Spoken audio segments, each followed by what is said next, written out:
Right. Welcome to the infrastructure meeting, May 11, extraordinary. We're here to talk about the streetscape, the adopting the plan.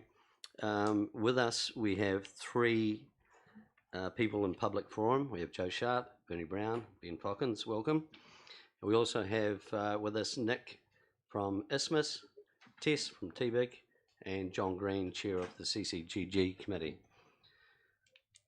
Right, first, apologies, haven't had any. We have on Zoom Lindsay McKenzie, welcome. Thank you, Chair. Interest register, nothing has been declared for this. So I'm going to go straight into public forum now. And is it ladies first or?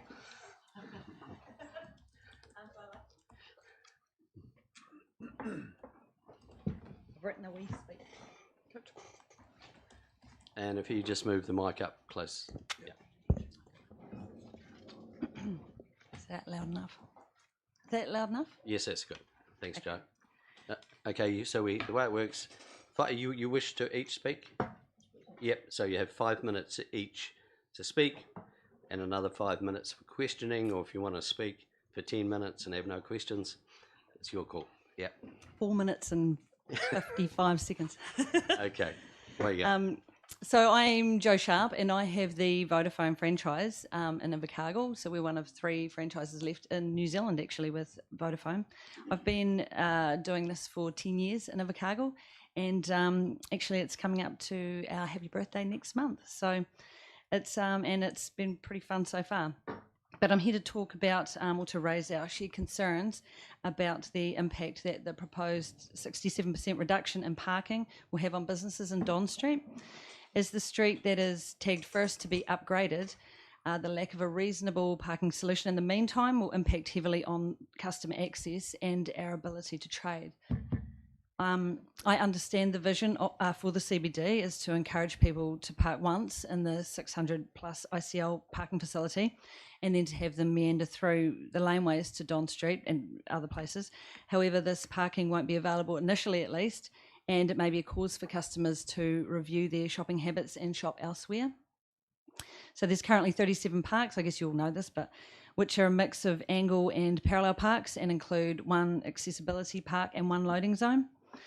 The proposal is a decrease to 12 car parks, including 2 accessibility parks and 2 loading zones. So that's a significant reduction in an area with mixed commercial, retail and food establishments operating. Parking's already at a premium down Don Street, and this has been highlighted in particular with the introduction of the Southern District Council as a tenant in 2 locations in Don Street. So this, in conjunction with the construction of Langlands and the CBD upgrade, has put pressure on the meeting parks available. We all have stories of staff and visitors happily incurring, not our staff, happily incurring the cost of a ticket at an expired meter due to the cost-effective nature of doing so. So for many, $12 is pretty cheap for the convenience of an all-day park in a premium CBD location.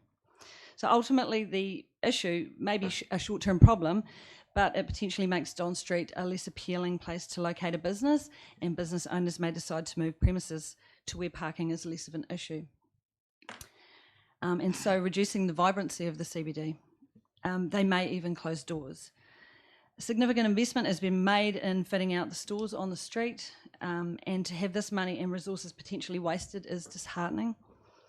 So I've got some potential solutions that I'd like the council to consider, including changing the Wilson car park on Don Street, the old library or cash converters building, to a metered type of park. At the moment, you can hire out a park for $6 a day. And so staff nearby, of course, use it. It's convenient. It's very rare to find a park available here during weekdays. So if those daily parkers could be relocated to the 11th Street library parks, and the time available in the Wilson Park was limited to maybe 2 hours or something similar, this would offer an alternative parking option for customers shopping or eating in the area.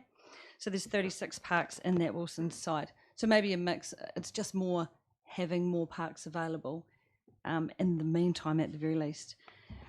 We could also reallocate 2 of the parks earmarked for accessibility parking and loading zones to metered parking, as there's only 1 of each currently anyhow. We could change the space allocated for buses to metered parking, at least until the ICL development was completed. We could change that drop-off zone. There's an area zoned for a drop-off zone, to change that to metered parking. And we could review the allocation of other spaces on the north side of the street, so like the Vodafone side of the street or the auction house side of the street, because that's really a less appealing place to hang out. So because of the lack of sunshine and the wind that comes through there. So all of any of these changes could be reassessed annually or in a year to see how the other city changes impact on the area. They would also offer a less drastic change to the area, meaning people could find alternate parking options as the development progresses.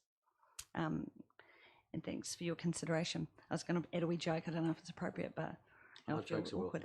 No jokes. Yeah, no jokes are well. I was just going to say it's going to be lost, but I was just going to say I just wanted to finish by quoting one of the models on the old pumpkin patch building, that great parking is what the city needs. So that some people might get it.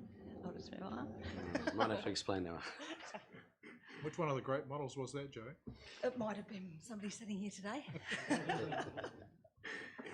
Okay, thanks for that, Joe. Now I'm going to ask councillors if they have any questions for Joe. And we'll start with Marcus. Yeah, so where's the car park that you wanted them to go to the? Is it? Across, so it's the Don Street parking, kind of behind the Langlands, or it is directly behind the Langlands build. So it's a Wilson car park at the moment. It used to be the old library, and after that it was the cash converters building. It's been pulled down. Is it on Space Street or it's on Don? On Don Street. On Don Street, opposite the Devil Burger.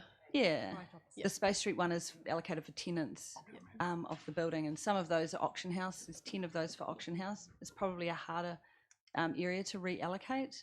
Oh, copy. Yep. Yeah. Okay. Okay, Marcus, you good? Yeah, no, sorry. I just wanted to Yes, clarify. yeah, Yeah, okay. that sounds like a great idea. Yeah, no, thank you. I've got that. Councillor Ludlow. I'm good. Thanks, Joe. So in that parking area, metered car parks or pay and display? Yeah, I I think think it's it would pay and have to be display. paying. I mean, I think Wilson's could probably do it. Just say you can only park here for a maximum of 2 hours before you're ticketed. We do it in our Space Street parking now. They just ticket if somebody's in a park that they shouldn't be in, or if it's, if they're in a park they shouldn't be in, basically, they get a ticket. So the same thing could apply. Thank you. Councillor Crackett. Thank you. So there's just over 2,100 car parks in the CBD currently, and I really want to commend you firstly for coming to us, because a lot of the time we hear just like a lot of complaints and not a lot of solutions. Yes. And so I really wanted to commend you for putting forward some solutions-based ideas of, like, here's a problem, maybe you could look at doing this. So that's fantastic. But for my question was the surrounding car parking areas. You've mentioned the Wilson's one. You've got the CBD one here for council. There's one also beside the old AA opposite Martin and Lob in there. There's the council library car park. Do you see all of these just like too far for people, constituents, to walk down Don Street, especially the one just by SBS? I think if you see the way people shop, and I know it's going to change with the CBD development, I think it's just a little bit far along for the meantime. Like, people don't like that kind of change so dramatically. And so that's where I'm concerned that their shopping habits will potentially change because they can't get a park.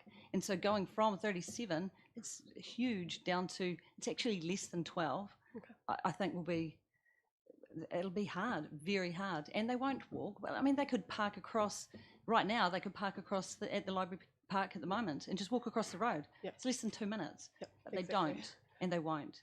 So that's why I'm saying, can we be a bit more creative, or just another idea on how we can get people shopping there. Review it as you will, and as we need to with the 600 plus parks that go up once they're established. But in the meantime, I think it would be remiss not to consider an alternative solution. And being that we are first off the cards and the main development won't be finished, why not? Probably. Exactly. Cool. Thank you. Further questions? I've got one, Joe. Look, a lot of the time now, for me to get a coffee, say at Auction House, I just park in Space Street. Just that it's two way, and I know that there's always a park somewhere, and use the legs.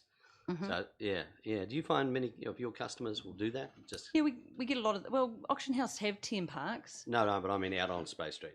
Yeah, people do that. It's become hazardous as a result because, like, without having East Street, the traffic has moved into Don, but more so into Spey, and so there's no pedestrian right there across to, for example, Tai Tai. That's quite popular, and so if you've ever walked across that way, it's quite dangerous and busy because of so many people park on Space Street as well. It's the leap of faith. Yeah, you're right. That's right. We have people parking in the Space Street parks, and because they're going to Nakite or wherever they're going on Space Street as well. Parking it's tight. It's hard at the moment, and there are alternate sites, but people just won't walk. Hopefully, they'll walk once the development happens and the parking's available, and I'm sure they will. I've got a great deal of faith in that, but I think we need a stepping stone in the meantime. Okay. Right. No further questions. Thank you, Joe. We've got that under consideration. Your suggestions on that Wilson's Park. Thank you. Right. Welcome, Ben. Thank you, Chair. You hear me all right? Yeah. No. Good. Perfect. Good. All right, well, thank you for the opportunity to speak today. Unfortunately, due to only receiving this information at 5 to 5 on Thursday afternoon, there hasn't been enough time to gather feedback from the NRG members. So while I cannot speak on behalf of NRG, I speak today here as Ben Falkins, local business owner of Shoe Clinic, situated in the heart of East Street. The communication process to date hasn't been very effective or efficient. I personally feel I've been chasing the answers since we last saw the drawings at the 50% stage earlier this year. So no retailers have really been included in consultation since then. With that being said, I do support the new layout of East Street, but I would like to see a couple of changes. The main change I would like to see is we have removed the parking and placed extra seating outside Scouts Jewelers, EB Games, Hong Kong and Shoe Clinic. This area needs to be better utilised as car parks or loading zones. The plans show already ample seating opportunities on the south side and as well as the crossing from SIT Arcade to the new development entrances. This plan allows only for 15 car parking opportunities down Esk Street currently. Please keep in mind that loading zones will take up 3 to 4 of these parks, and 1 or 2 of these parks will be for disabled car parks, only leaving 9 car parks for destinational shoppers for about 25 businesses currently situated there. Please also don't underestimate the disruption to all business owners while this upgrade is going to have. I go back to my 5 main concerns I raised at the original hearing March 2019. Number 1, maintaining the vibrancy throughout the rebuild. Number 2, getting the project completed in a timely manner. Number 3, presenting all retailers with a clear timeline so we can manage staff requirements and potential store sales if needed. Number 4, maintaining ongoing communication. Number 5, signage to help the public and visitors navigate their way through. I'm asking you today, what are you putting in place to keep the communication with us retailers? Currently, we have a fantastic process happening with ICL, with regular fortnightly meetings, receiving all up-to-date information which we can pass on to other retailers and discuss with public when they are shopping. If we have the same process implemented throughout the city upgrade, this will help immensely with communication and relieve any undue stress for all retailers and staff. I cannot stress enough how hard this will be for all retailers in the central city. We are not only concerned about our businesses, but also our staff's livelihood. I ask that you respect this and that you have the process in place so we can all understand and work together to complete this project in a timely manner. For all this to be achieved, we will need full involvement from all parties, council, contractors and retailers. Thank you. Thanks, Ben. Okay, I'm going to open it up now for questions, councillors. Councillor Munson. When you say that you have fortnightly meetings with the ICL, who exactly is it? With the builders and the contractors, or with the comms lady, or? Yeah, so Jeff Cotton, the developer, is present, or the project manager, along with the comms of Amy Hibbs, myself, Bernie, Rochelle, and other business that may be needed at the time. Yep. So it's just a select group of you from NRG, NRG, and then yep. you feed the The information governance back. group. Yep. Right. What I can say, Ben, is that later on during this process, one of the people speaking will be Russell Pearson. He'll be covering the very topics that you brought up regarding the construction stage. Yeah. Thank you. Cool. Okay, no more questions there. Bernie, Thank you very much, Mr. Chairman, and your worship and councillors. I'll just bring it a wee bit closer. Sorry. I'll just pull it forward. Thank you very much for the opportunity to speak today. A lot of what I've got to say is on a positive note, and I haven't crunched the numbers the way that Ben and Joe so adequately have. But I'm speaking as an individual Esk Street retailer who is passionate about the city that I've lived in for more than 70 years. Since the March 2019 consent process, we have consistently and fully supported the Invercargill Central rebuild. And through challenging times, the retailers on the north side of Esk Street have striven to maintain some vibrancy and energy in what has been firstly a demolition and now a construction zone. Regarding the streetscape and upgrade at Esk Street, the vision for pedestrian-friendly spaces and garden areas is admirable, but it has to be balanced with the reality of what is currently working and does not need fixing. From 30 Esk Street, our workplace, I've had 23 years of daily observing the flow and behaviour of people in cars and people on foot. We are mindful of the needs of all people, particularly the elderly and disabled, who deserve easy access to this area.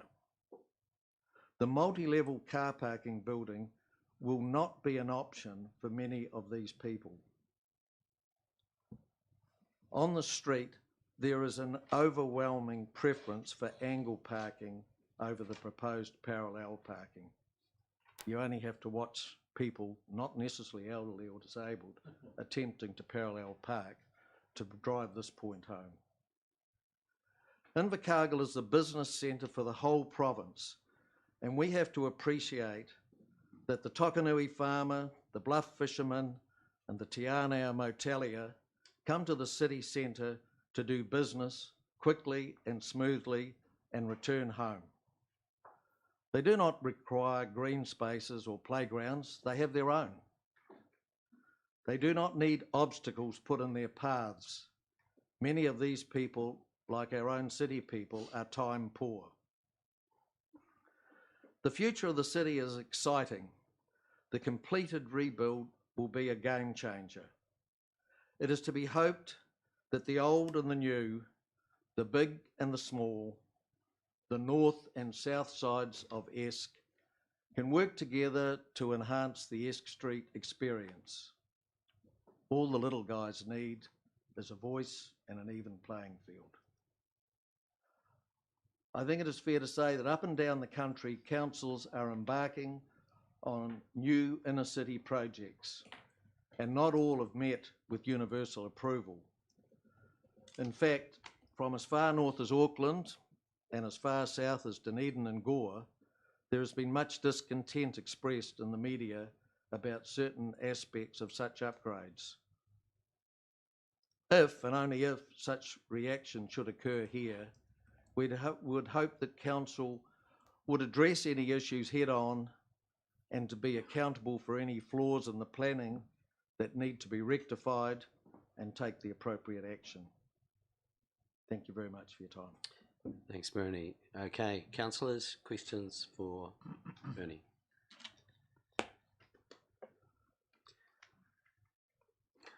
I think I'll get a chance to speak later, will I?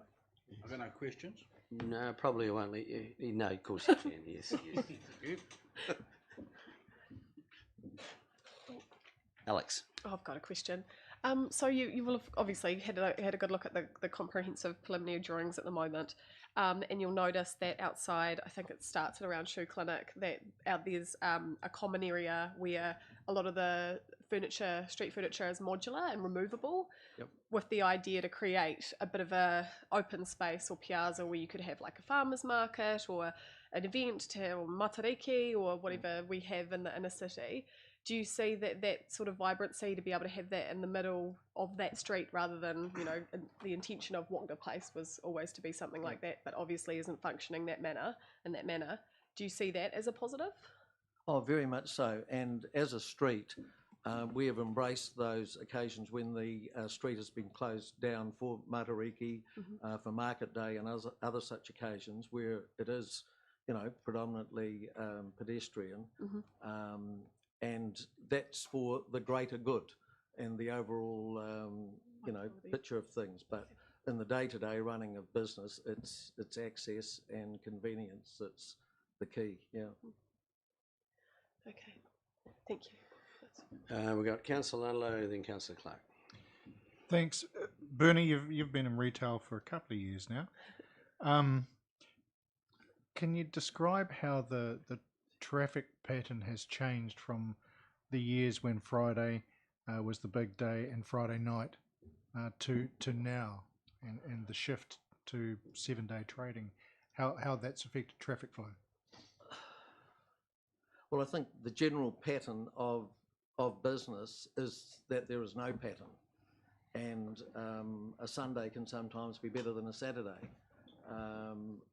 Once upon a time, the Friday was the key day, but and again, it's the trips to town way back in the day. The farmers would come less frequently than what they do now, and even today, observing the traffic pattern, people travelling south on D Street making a left turn into Esk Street. Because of the restriction with the cones today, you can see how easily things get held up when people are wanting to go straight ahead, but there's an arrow to go to the left turn, and there's cars backed right up to the lights at Don Street because it doesn't work. It's but the flow into Esk Street with that angle parking goes very, very smoothly. That people are on a mission when they make that left turn into Esk Street. They're looking for a place to park. They park, they do their business, they come out and move on, and somebody else takes that part. Thanks. Councillor Clark. Yeah, Bernie, just one question with your knowledge about the local scene and the national scene. And tell me if I'm getting this wrong, but are you saying to us that the inner city retail will be enhanced by being close to the mall, and that eventually having more foot traffic than car traffic around that S Street area, and potentially around Don as well, will be advantageous for retailers? And so is it just an issue of how do we get to that spot, which might be off in the distance a little bit? Is that the issue for you, or are you saying that after we get the work done, the limited parking is still an issue? I think there still needs to be street level parking in Esk Street that, in addition to the parking building. As I say, there's a lot of people that are not comfortable driving up to a multi-level, car parking building, and it's an unknown the effect of how things will unfold, as it were, once the city centre is built and it's fully operational. There'll be lots of new retail players in the marketplace, and again, nobody rests on their laurels, and you keep raising the bar to see that your brand is strong enough to draw people out of there to look at you as an option, as it were. But it's the same with the ILT, with the hotel build, that all the people in the periphery of there, it's an unknown what the patterns, how it'll affect other nearby restaurants and cafes. The reason I ask is I looked at Napier recently when I was there, and they've got a similar situation of a short street like S Street, and they've put some bollards in, and the only car parking is what we're suggesting. Theirs was parking 10, so you had a drop-off facility, and you could go to one shop, but you couldn't browse much longer than that because you end up with a ticket. And I asked a couple of the retailers in there sort of what it was like, and he said there was an adjustment period where some people stayed away because they couldn't get a car park. Yep. But eventually the foot traffic overtook what was traditionally there, which was the people coming in, getting out of the car and wandering through, and then getting back into their car. And he said the foot traffic did pick up because people are attracted to areas where there aren't cars. There's a drift towards that. And so retail had a bit of an adjustment period, which it was a bit hard for one of the shop owners I talked to. And he said, but it subsequently picked up. So I just wondered. Yeah, there's an interesting aspect of that is the weather aspect. Yeah. And one of Russell's comments to the press about things when somebody asked about closing S Street entirely, and he said it's been a topic for 30 years. Yeah. And I can recall it being raised at different times, and often, when people said at that time, could have been back in the 80s, I don't know, but they'd say, oh, it'd be great to close this all off, it'd be great to close over Esk Street. And it's generally stated on a very sunny November day where everybody's in a feel-good factor. And as I pointed out, to the person, that we operate 12 months of the year, and that in a cold, bleak July day, you would be praying for a car to come outside and park somewhere in the street to give you some of that vibrancy and energy that's talked about. We haven't heard the suggestions since this morning, Bernie. Right, okay. Just one question, Bernie. What would you imagine would be the maximum parking time in those East Street parks for someone? Would you drop off time, or half an hour for a suit in and buy a suit, or 30 minutes is pretty good, and people may only require 20 of the minutes and they'll go. Mind you, menswear shop, men make up their mind pretty quick. Yes. But at least they've got an opportunity to be able to do something in that time. So 30 minutes Yeah. tops, right. Okay. No, that's all. Marcus, one more? Yeah, Bernie, if you notice with the Kmart's got a pretty easy park, it's unenforced, and with Pick and Save as well. Has that given you guys a lift with street traffic, or is it too hard to tell with the demo and everything?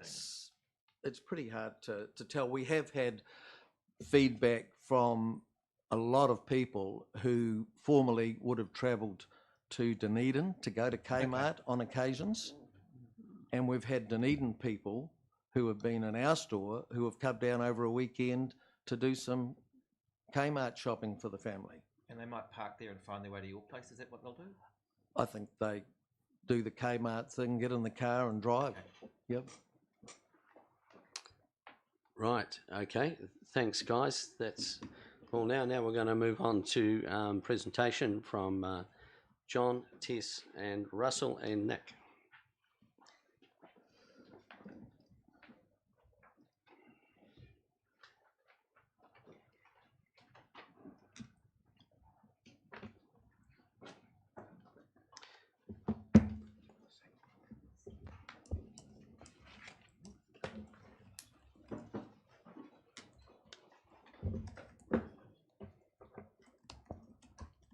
Welcome, John.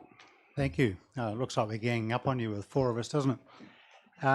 First of all, Your Worship, Mr. Chairman, elected council, council team, and gallery. Thanks for the opportunity to come along and bring along the preliminary design to you for approval to proceed to the next step. The intention is I'm just going to speak briefly as chairperson of the governance group and then hand over to the experts. But before I do so, I'd just like to acknowledge the input from the three previous speakers, the clarity, the honesty, and putting forward, I think, some really good commentary and again, responses to the questions you put to them. So I think it's a really good example of the process working. We're all familiar with the process to date. You've heard from me probably too often, and you've seen most of the work as it evolves. And we do need to remember the preliminary design is now only just over a week old, and since we saw it at the workshop last week. The challenge now is to move from planning and creative to doing, and we shouldn't underestimate that. This doesn't mean that the planning won't continue to evolve, and there's no doubt that the volume of feedback will increase as the plans become clearer, as new detail creates new advocates and new objectives. The challenge for the project team will be to be open to feedback and input and adjust where appropriate without destroying the intent of what's proposed. We need to recognise that the impacts will be significant and the disruption will impact on some much more than others. Again, the team's challenge is to mitigate these impacts wherever and however they can. They do, however, have a very tight time frame, as we heard at the workshop last week, and it's in everyone's interest to get these initial stages completed as quickly as possible. But we do need to front foot the objections and the concerns, and we need to find remedies for those. But as Nick takes us through the preliminary design, and he'll just speed date you with that, because you've seen it before, I would ask you to remember that this work is the product of community input. It is the product of collective experience of a large number of people, both locally and people who do this stuff for a living. That's something we need to keep in mind. We're not on a flyer. We're not out there to reinvent the world. We're out there to deliver a Invercargill city centre for the Invercargill people in the wider Southern community, along with our visitors. So we'll hand over to Nick, and sure. Thanks, John. Firstly, apologies. Just bring it a wee bit closer if you can. Firstly, apologies. I got dressed early this morning and I've seemed to be in designer black all over. Good look. Thanks. Johnny Cash. It's all right, I'll just flick through. We've missed a slide already. So kia ora, I'm Nick Neal, landscape architect with ISMAS. I lead the master plan process with Russell and Council, and now leading the Streetscapes project as well. So, through the master plan process, there were really 4 issues identified. The first being around a perceived lack of pride in the central city. The second being a lack of energy and vibrancy within the city. Lack of places for people to actually be present in the city. And poor connections, and by poor connections, that's people feeling like it's hard to get to the city, and then once in, hard to move around. So as we move forward on this and any future stages of streetscape work, we need to make sure that these issues are being addressed. So the vision, as we've pulled it together for the end of 2022, is that Esk and Don Streets are completed by the council, and in parallel, ICL's mixed-use development is open, HWR Tower is well underway, and ALT's Langlands Hotel is open and thriving, and the community pride in the central city is restored, or at least well on the way to that. So people return, they spend time and money in the central city with that newfound pride. So how do we get there? Well, firstly, it's about making the central city a comfortable and welcoming place to be and to spend longer. It's easy to get to, it's easy to get around, and once here, we want to be able to extend people's time here. So that means multiple reasons to come and multiple reasons to stay. People bringing kids, grandparents bringing their kids, and so forth. So when it comes to design of the streets, we've got 3 simple moves that we're making in both Don and Esk streets. The first is to acknowledge the environment that we're within, and the idea of facing the sun with your back to the wind has come up a lot, and that's driven the way we're actually structuring the streets and where we decide to put places for gathering.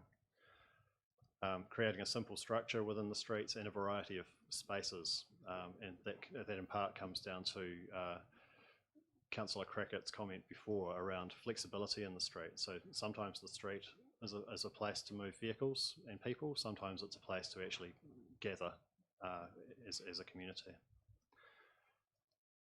And the third is around playful movement. So not just movement as a chore, I need to go from A to B, actually enjoying being able to move freely within the central city.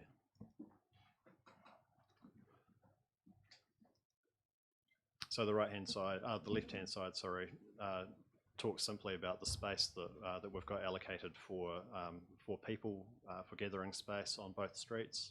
Don Street has an 8-metre wide space on the southern side of the street. That's where the sun is more often, and it's where you've got your back to the cold southerly wind and more ability to get out of the westerly. And on Esk Street, that's wider again. That's a 10-metre space. Diagram on the right just talks about the permeability within the city.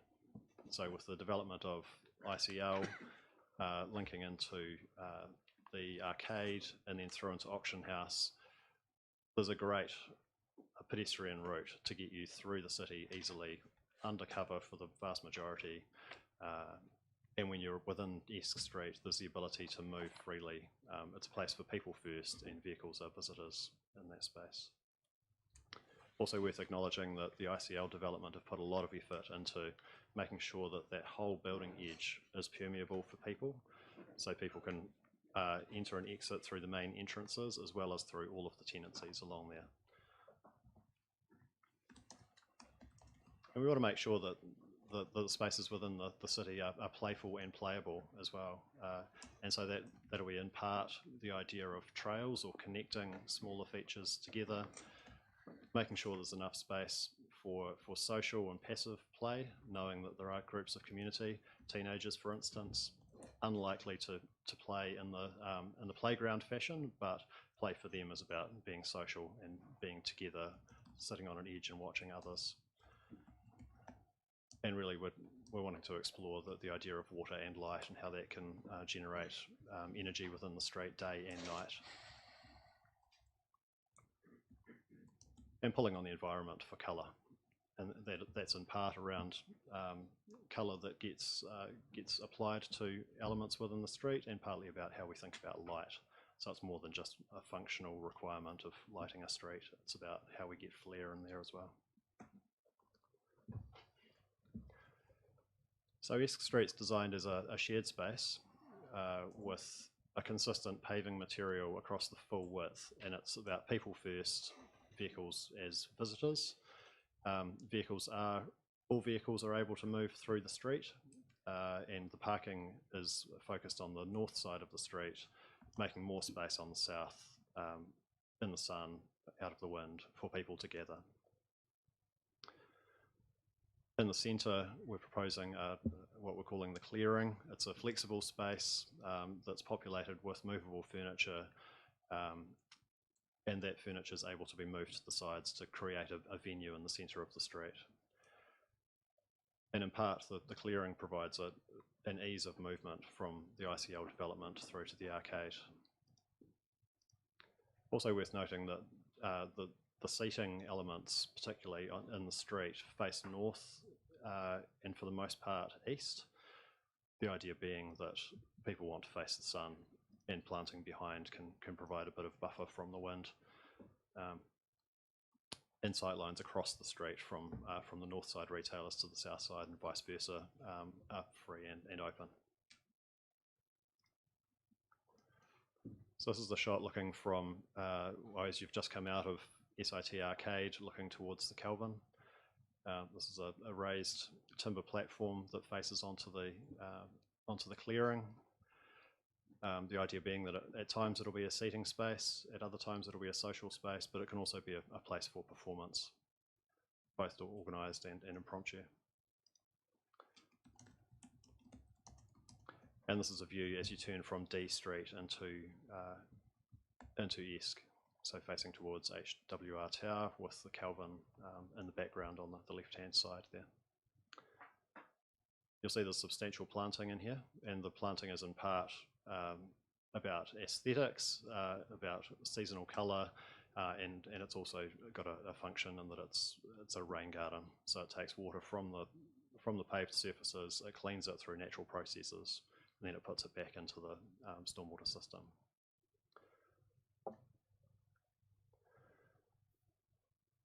Don Street changes from being a one-way street to two-way, as was proposed and agreed in the master plan. And the vehicles move on an asphalt carriageway. There's 3 raised tables along the length of the street, one at each end to signal to drivers that they're entering a street that's different and they're expected to behave differently.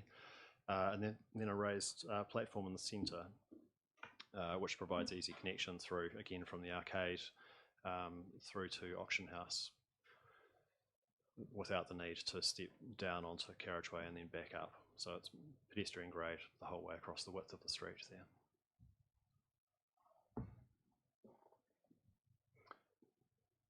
So this is a view facing towards D Street. The idea being that, again, the planting is as per Esk Street. It's doing some good environmental work as well as providing high amenity in the street. And we've got a series of seated elements or seating elements in both streets, constructed from timber, natural material, warm, comfortable, dries easily, and will encourage people to be there for longer. And this shot's outside the Langlands Hotel. So the Langlands Hotel is set back, their facade is set back from the boundary line, creating a space that's quite similar to, say, Batch Cafe. So it's north facing, it's set back out of the wind, it's going to be a sun trap, and it's going to provide activity on that street edge from the restaurants and cafes along that edge.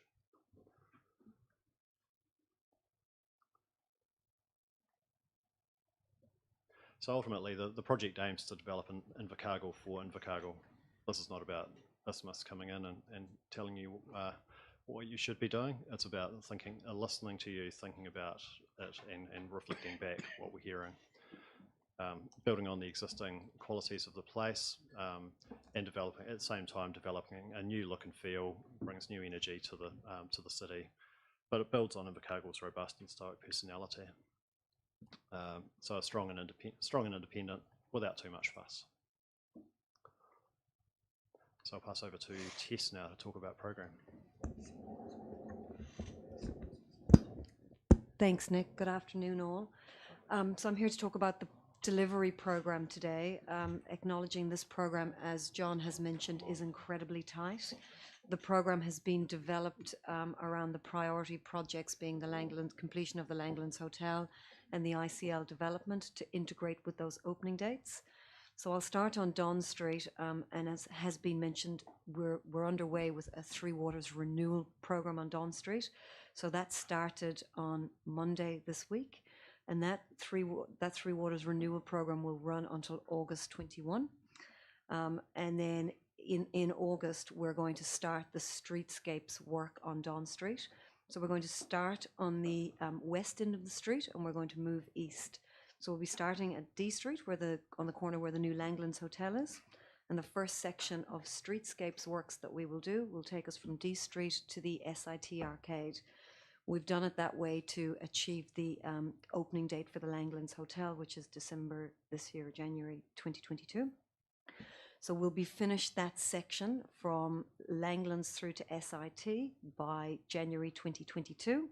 And then we'll carry on through Don Street, and we will go from the SIT Arcade up to the top of Don Street to Kelvin Street, and we'll be finished in Don Street by May 2022. So we'll be there from August 21 doing the streetscapes work through to May 2022. On Esk Street, our intention is that we need to do a sewer renewal on Esk Street before we start the streetscapes work. So that sewer renewal will start in August, and it will run through until November this year. And then we'll start the streetscapes work, but we'll take it from a different end. So we'll start on the Kelvin Hotel end of Esk Street on the east end, and we'll work our way west, and we will get to where the new entrance to the farmers will be by April 2022 to align with their opening date.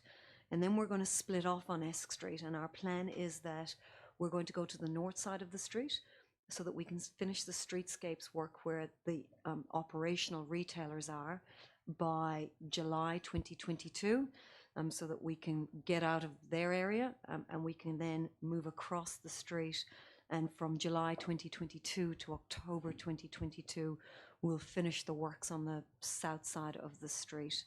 So on ESC, essentially we're saying we'll be doing work on the street from August this year until October 2022. Okay, thank you. Right, Russell. Afternoon, councillors. Just a very brief comment about how we will manage this. The city centre is certainly a busy place at the moment, but certainly once we start to do some streetscape, it'll become busier. And I guess what we've been looking to do is how do we actually manage that? And we see the importance of actually, I guess, caring for our city, caring for our retailers. We want this process to make sure that we are honest and upfront about what we want to do, and we can engage as early as we can have that information. And some of this preliminary design work, we're just now getting to a point where we can share it. We will have team with our contractor.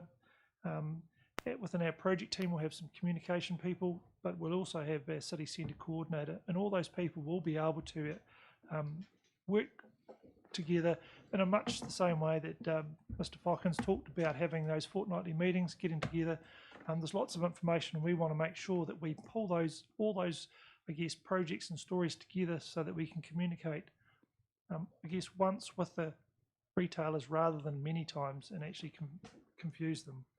There are a large number of stakeholder groups that we continue to have to connect with and engage with, and that includes the property owners and the retailers and iwi, along with our contractors. So there's quite a lot of moving parts on this big game plan. We are looking to make sure all of our utilities do it once, and my target is to make sure that we don't dig again for 10 years. It's a pretty lofty goal. Last time we had a reasonable success, but the idea being is if we can get all those things right, we can do it once and then avoid any disruption. Just a little comment about some of the options for car parking. So I'll preempt the question perhaps a little bit, is that we are continuing to work with options in Don Street, and we acknowledge that there are a range of options we can envisage about how we can actually deal with some of those parking issues. So.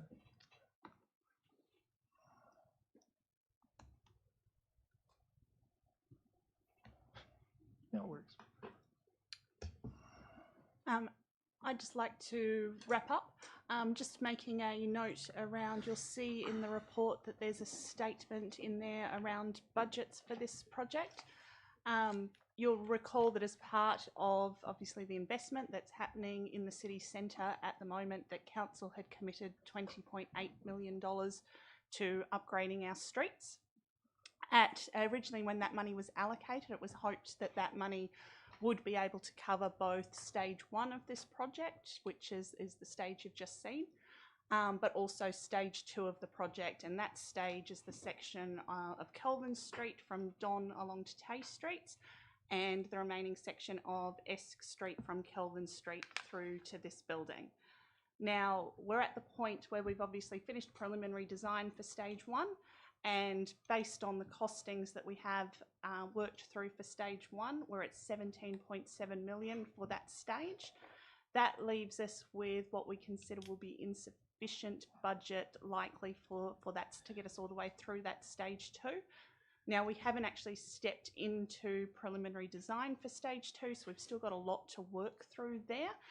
We just wanted to make sure that in the interests of transparency that we made both council and the community aware that where we are actually sitting with costings on stage 1 before we actually finalise that design and move forward into construction. Around those additional costs for stage 2, that's a process where we're going to have to come back to council as we finalise the preliminary designs for that stage of the project and look at whether or not we continue with the full scope for stage 2, whether we increase the budget and what the impact will be going forward. Thank you, Erin. Right. I'm going to actually, what I'll do is we'll, can we get the recommendations up on that? Thank you. Yes. Right, we have 4 recommendations to council, so I'm going to ask for a mover and a seconder, and then I'll open the floor for questions. Move Councillor Scalp. Second, Councillor Sopar. Right, questions. We'll start with Councillor Kett and Councillor Munson. Thank you, Mr. Chairman. What I've seen, I've been lucky along with others here. This is the second time I've seen this presentation. Absolutely impressed by it, a bit nervous about the cost. But one thing that we've had problems in that street is the parking over the years. I just look back, when I semi-retired at the age of 65, I'd spent 54 of those years in that city block working, starting off as a message boy at TR Stroud Jewellers 64 Tay Street. Originally, when the two-way single-way street, the one-way system came into place 55 years ago, Esk and Don, we were travelling the opposite direction down Esk Street and had to face turning traffic to 4 right-hand turns to go around the block. They didn't listen to the people back then, and 10 years later they realised they'd made a mistake. Back then, when there was parking meters everywhere, I think it was about 80 car parks. When they done the inner city upgrade 20 odd years ago, I was on the working group, and we made some mistakes back then, and I said a couple of years ago, 18 months ago, when I got re-elected, that we don't want to make mistakes again. We want to do this and have it right for the next 50 years. What I'm not happy with is the plan of reducing the parks down to 8 parallel parks. Angle parking has been a huge success. Very easy to manoeuvre into and very easy to exit. And it won't take up that much extra room. You see people trying to parallel park now in other streets. They park that way far from the curb. So if you put parallel parking there, you're still going to take up a lot of the carriageway. Very easy to manoeuvre into, very easy to manoeuvre out, very safe, quick, and no hold-ups. They suit everyone, most importantly the elderly. They absolutely love them. I ask Mr. Pearson, have the elderly been consulted? Age concern or grey power? But I believe we could put them in there without much trouble, maybe cutting down some of those planters by about 1 metre.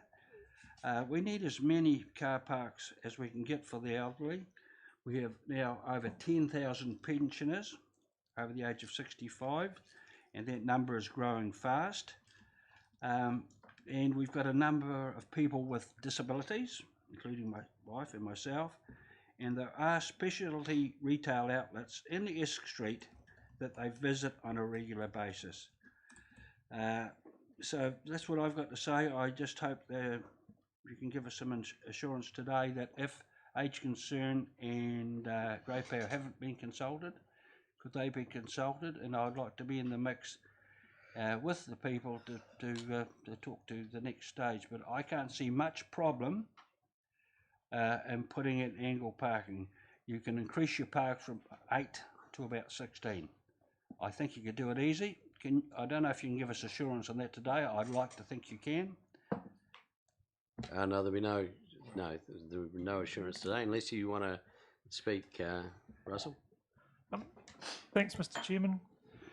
There's a couple of points that I'd just like to bring. We have during the master plan we talked to both age concern and grey power, but I guess the preliminary design has been on the agenda, and we can go out to the I guess those groups again with the information now that we have it available in the public forum.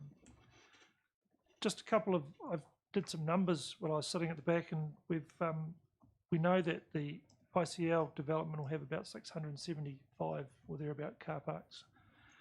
And I quickly added up what we have in Levin Street and H&J Smiths have across the road here, and that's about 490 car parks. So that car park building will actually double that plus another equivalent of H&J Smiths on available as the number of car parks. one of the things that Nick and the team have been working really hard on is West Street is about, the street is about for people, and I guess vehicles are visitors is sort of my catch cry at the moment a little bit. And what we do know is that angle parks need a longer stall length, and they actually will reduce the space that's available for people. So I guess that's the balance that has tried to be reached in this design. And S Street really is a place where short-term drop-off occurs, not necessarily longer term. And I think S Street will have lots of adjacent car parks. Just one further comment, if I may. Look, history tells us you build a fantastic building with hundreds of car parks. It does not necessarily help the retailers across the road. You just look at Leven Street with the big red building there. When that was developed, all the retailers that went to that area thinking they'd cream it. Well, look at FTC. Didn't help them, did it? They're moving into the new central block. So just take that on board. Okay. Thank you. Rebecca. Thanks. I've got 4 questions, if that's all right. And I'll do them one at a time, starting with the easy one and possibly the dumbest one. I noticed in the planning for Don Street that the end where the Langlands is going to be done sooner rather than later. And I also noticed when I've been down Don Street that the Langlands has big boards down in the middle of the road. So I'm assuming you've worked that out so that the timing is that they're going to be gone and you're not going to have to go back and just fix that a little bit. We're working with the Langlands and the ICL design teams and their contractors as well to coordinate when the hoardings need to be pulled back so we can go in and start the streetscapes. Cool. I think it's a really interesting point that's been raised with the public forum around shifting traffic from Esk Street and Don Street into other streets. And I notice sometimes when there's been roadworks in other parts of the city that all of a sudden a set of traffic lights means that cars are banked up for like 3 blocks because you've narrowed it down for 2 lanes and things like that. Have we taken that into account for the work that's going ahead, that we're not going to create hazards like in Space Street or, big dangerous things by shifting traffic out of those places on a temporary basis? Mr. Chairman, we certainly have, and we have just been working through what we describe as a network operating framework, another new acronym, and that really looks at where cars should be and where they, so what the streets are purposing for. So streets like Space Street will be more purposed for being a circulating street, whereas we're seeing Esk Street and Don Street as being civic places. So there's a new classification. So that's the intention, and that's how the city will work better, so people will circulate around and go to those places. Next question is around changing people's behaviour, because it does seem very clear that people in Invercargill seem to be hell-bent on wanting to park outside the shop that they want to go into. And how do we change people's behaviour when it comes to, do we have any suggestions? I know Joe mentioned about we need a stepping stone. Do we have some options to use as stepping stones, or do we have some ideas, or do we just change things and make people change their behaviour because they have no choice? There's probably 4 of us with 4 different opinions. Who's going to answer this one? Well, I think we could probably all take a piece of it, and we've all got different perspectives, but I think a few meetings ago here I talked about confronting this issue that people don't like change. People love change. People embrace change. They fear loss. You might recall me saying that. The key here is to get out there and communicate about what you're not losing, and to come up with things that mitigate anything you may fear that you're losing. There's some skilled communication required, and some good thinking required, some clarity. But I think it's about working through those, and that's why it's really important that we had, the contributions that we had in public forum, is to pick up on those themes and go, right, what other ways are there to address these issues? Room for a little bit of creativity, but also room for a bit of pragmatism. I guess ultimately, you affect more change with a sledgehammer than you do a tackhammer. But at the same time, I think it's more about being respectful of the arguments put up and just working through them. I don't think there's a magic answer. Right, thank you. Oh, Nick, you want to? Well, I guess my 2 cents would be that the Invercargill city centre finds itself in quite a unique position in that almost a full city block is being redeveloped, which is immediately going to change people's behaviour and has actually changed it already. So you go down Esk Street, there's hoardings up, parking is limited and people are moving in different ways. Now, that's not necessarily the way we think people should keep moving, but they used to change in this area. So we see the ICL development and the fact that there are hoardings up and there's going to be cones up, all of that will change people's behaviour through construction. And we want to reinforce the right behaviours as part of that construction phase so that when the project opens, people are used to moving in a different way. Anyone else? Russell? No? I've got one last Oh, question. one last question. So the whole thing around, I guess, engagement with the community as we go through this process, and I know that you mentioned lots of people in your team that are going to be helping with that, but do you actually have anybody who's a specialist in community engagement as part of the team? Because personally, I believe that engagement is quite a different thing to communication and all of those other skills and expertise that you need. And this seems like a big project that having somebody with those specific skills would be quite valuable. I'm very confident that our team will actually have all the skills that we need to do so. Right, that's good. So just to update on who's next, we've got Councillor Ludlow, Councillor Crackett, then Councillor Clark. Right, and your worship, you're on the list. Right, Councillor Ludlow. Thank you, Chair. No questions, just comments. I had a good chuckle, Bernie, at your suggestion of 30 minutes parking would be adequate because it takes me 30 minutes of conversation in your shop before I even start looking at the racks. So I admire your optimism. The master plan was a massive consultation, collaboration, and it's good to gather as many groups in to try and make sure that you've got everybody on board. But at the same time, the flip side is that there are some people who are going to feel perhaps disenfranchised if their views aren't reflected in the outcome. I keep harking as we've gone through this process back to the 2000 upgrade that we did. And it came at a time when, as Worship will recall, we had zero fees happening at SIT, so a whole lot of young people came to town. The city centre looked good. Everybody felt great.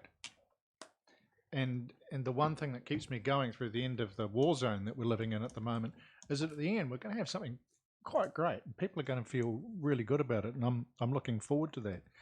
You know, I commend the NRG retailers for the attitude that they've displayed through this process and through the city block process as well. I think Councillor Kett raises a good question around parallel parking, which is worth considering, because despite the fact that many modern vehicles come with rear view cameras, it hasn't come with an innate ability for people to be able to parallel park. And, you know, I still see vehicles 3 metres out from the curb where parallel parks exist around town. So I'm a little sceptical about that. We've been told throughout this process that there's a lot of pressure. There's time pressure. There are some really time-critical deadlines that we've got to meet. At the same time as this potential pressure around workforce availability, products to do the work, and everything's tight financially. We're already seeing that being tested. So that's something that we appreciate being kept up to date with, and we've got to keep an eye on. But I want to come back to a point that that Ben made during public forum and that Councillor Amundsen just touched on, and it's around communication. And you know, Ben, who's been involved in the process right the way through, felt that from Thursday to today was not really a lot of time to go and digest something that's this large. During the workshop last week, I asked about disabled access, because that's something key to my business, and I'm in the war zone, and said that it's around making sure that there's good communication, and we had it in the 2000 upgrade, and we need to make sure that we have it again. It's just we may have started with a hiccup at this point, which is not great.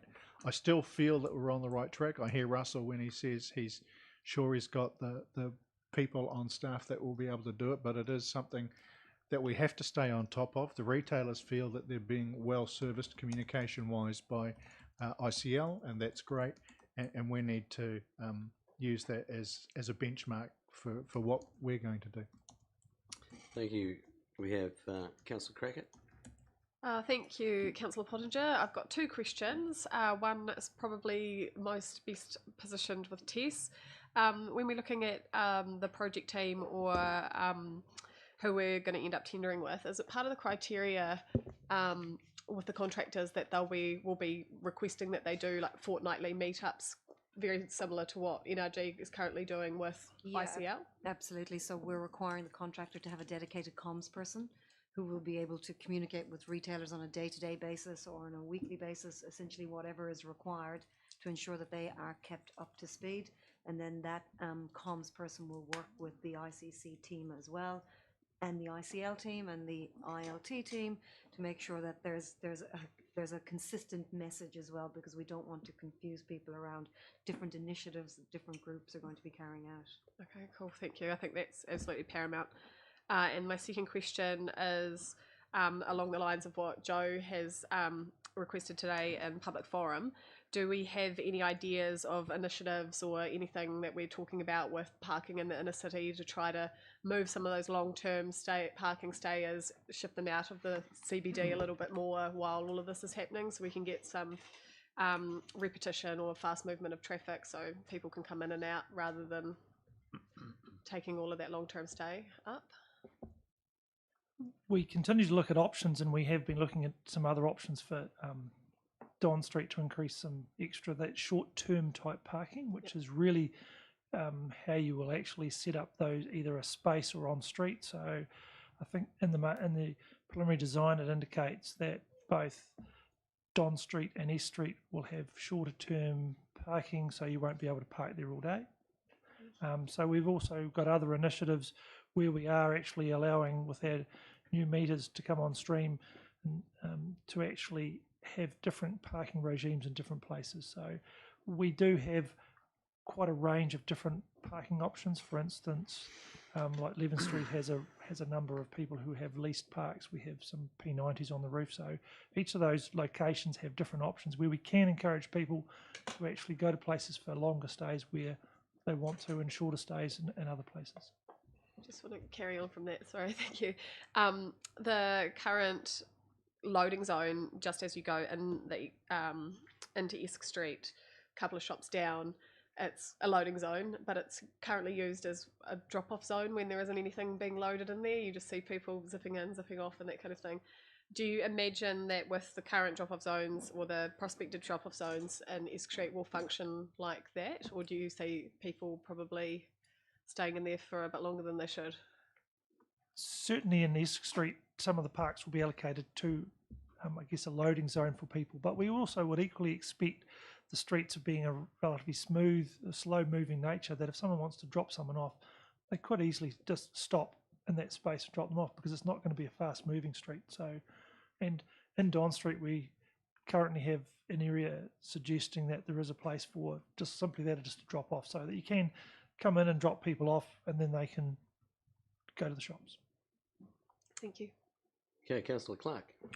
Yeah, I've got two or three reflections and one question for Russell. So Erin has raised with us twice now about the stage 2 impact, that we don't have enough funding for that. So I guess from a personal perspective, I'd just like to signal that that will require either additional funding or a decrease in scope, or a combination of both, just to make that work. In relation to what Bex raised about changing behaviour, I asked some of the retailers in Napier how that had gone, because they did a very similar exercise, and they said when you decrease car parks and you have them as short-term stop-offs, I think they had P15s, people stop rotating through the street because they know the odds of getting a car park are low. So only elderly people who are prepared to go around the block 2 or 3 times will try and get one, and the rest just park somewhere else. So that helps. Like Peter has said, and I think others have said as well, I'd like us to think again about the angle parking in S Street.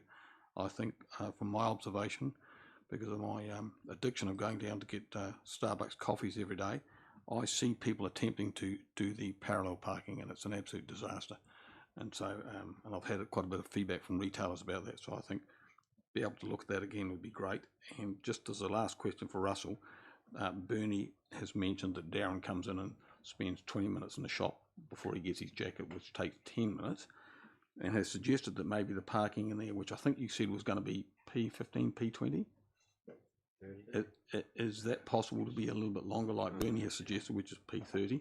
Now, from what I analyse from that, that'll allow some retailers to have a bit more quality time with their potential customers, but it will potentially cut down the amount of availability of parks. So that has 2 impacts. One, it decreases the car traffic through for retailers, but it also encourages less of the rotation round. People go elsewhere and walk to Bernie's shop or whatever. So I just wondered about the P20 versus P30 thing.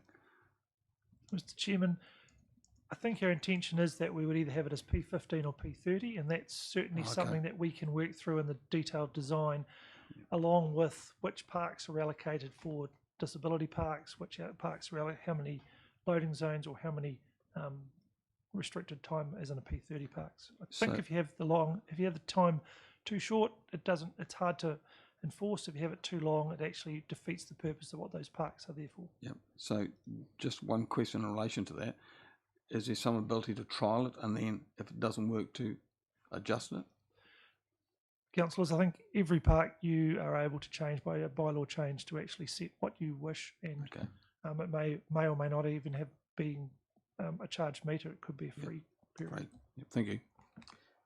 Just a point of clarification for all councillors, and is that regarding the parallel parking and the angle parking, in this preliminary design that we're adopting, the option is for parallel parking. That is correct, Russell?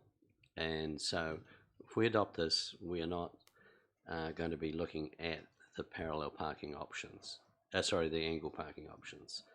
So this is the design. So one question I had around parallel parking in a people-friendly street is backing out.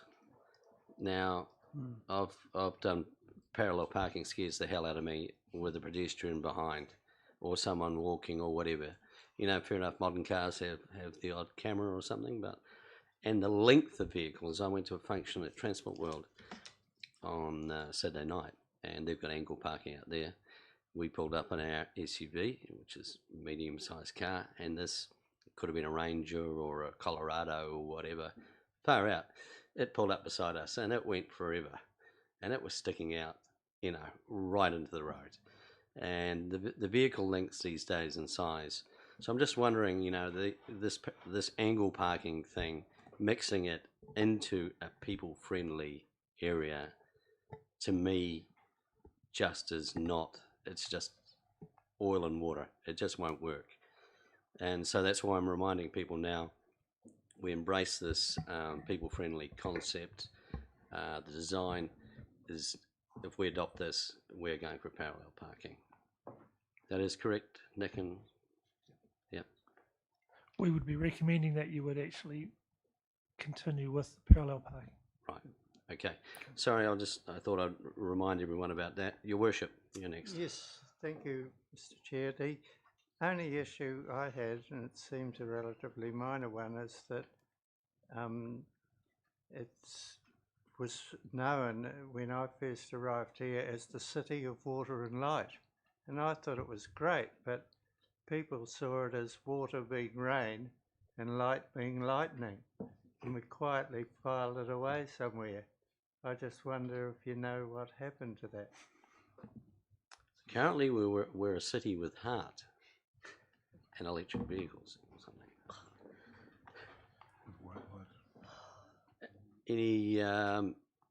Any other discussion? Councillor Skill. Just not a question, but just a couple of comments really. Just want to applaud the team, which is an incredibly experienced team we've got sitting in front of us here. The gentleman that's been involved in the Canterbury rebuild, I might add, over a period of time. So there's a great deal of experience sitting in front of us. I'm really excited about the multi-purpose, multi-functionality test, in particular around that event space. And I think the more multifunctional that can be, and obviously that's the design and the ability to move that furniture, the more we can do with that, the better it will be. It's a great event area, and what we can create for the retailers, I think will be fantastic for Joe, Ben and Bernie. And I want to thank Joe, Ben and Bernie for coming in today. I think it's been really worthwhile. And certainly we can look at those and find solutions to the immediate term anyway, where you're at. I love the face to the sun and back to the wind. That's fantastic, whoever came up with that. We talked about change behaviour, and it's really interesting because there's many examples throughout the world. We don't have to reinvent the wheel here. It's just about communication. It's simply about the way we communicate the fantastic story we're moving to. The parking's a nonsense, in my opinion.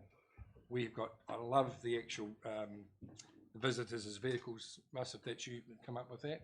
I just think it is where we need to be going forward. We do take a leap of faith.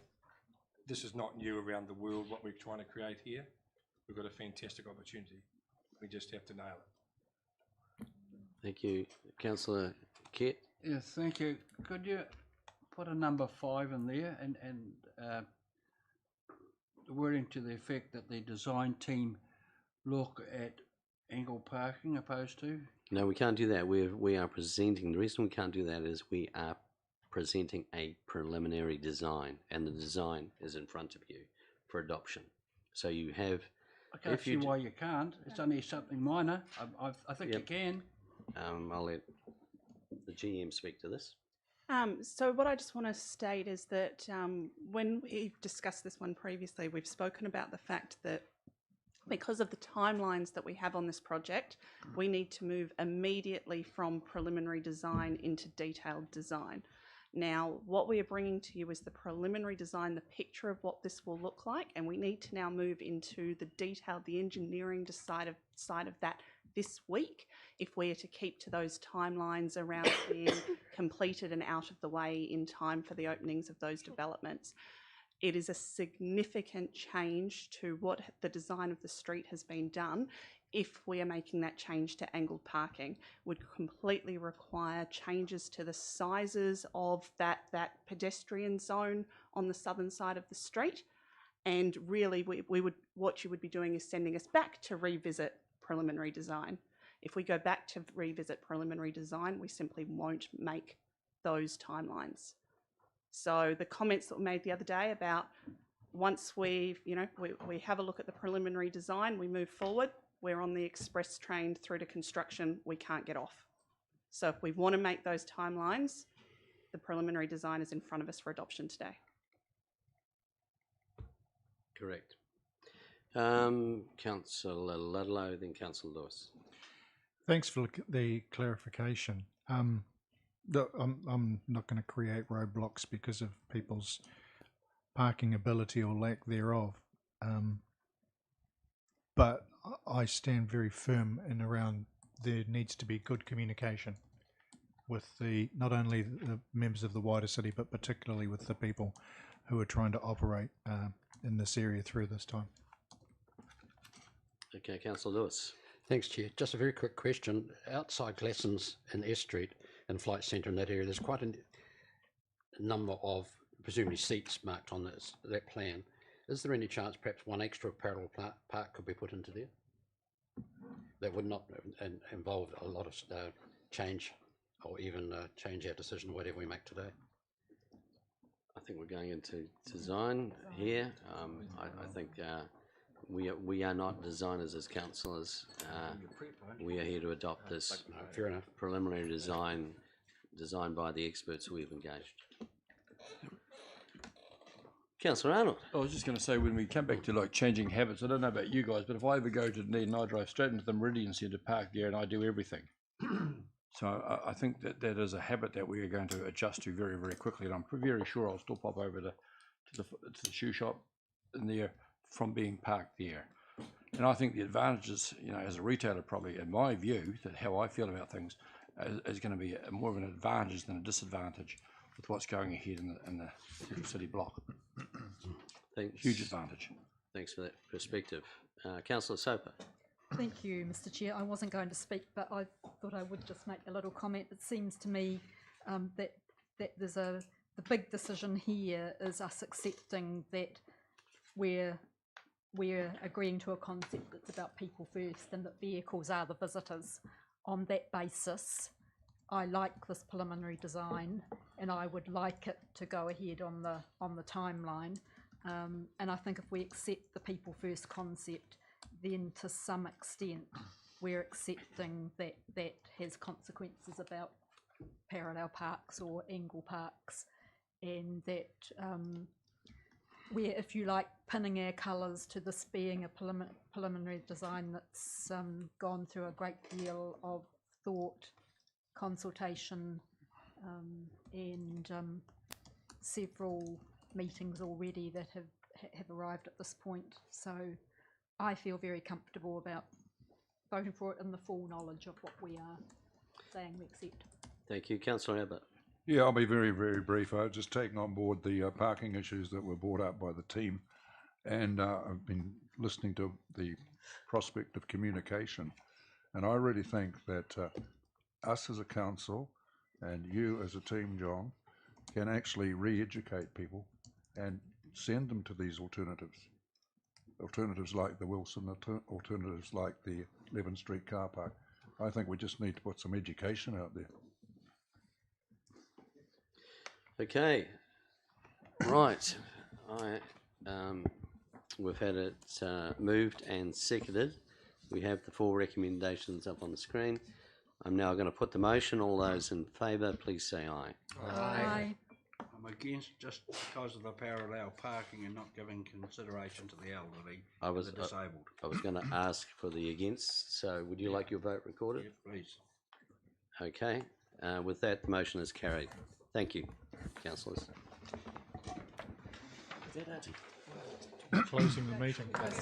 No, I haven't closed the meeting yet.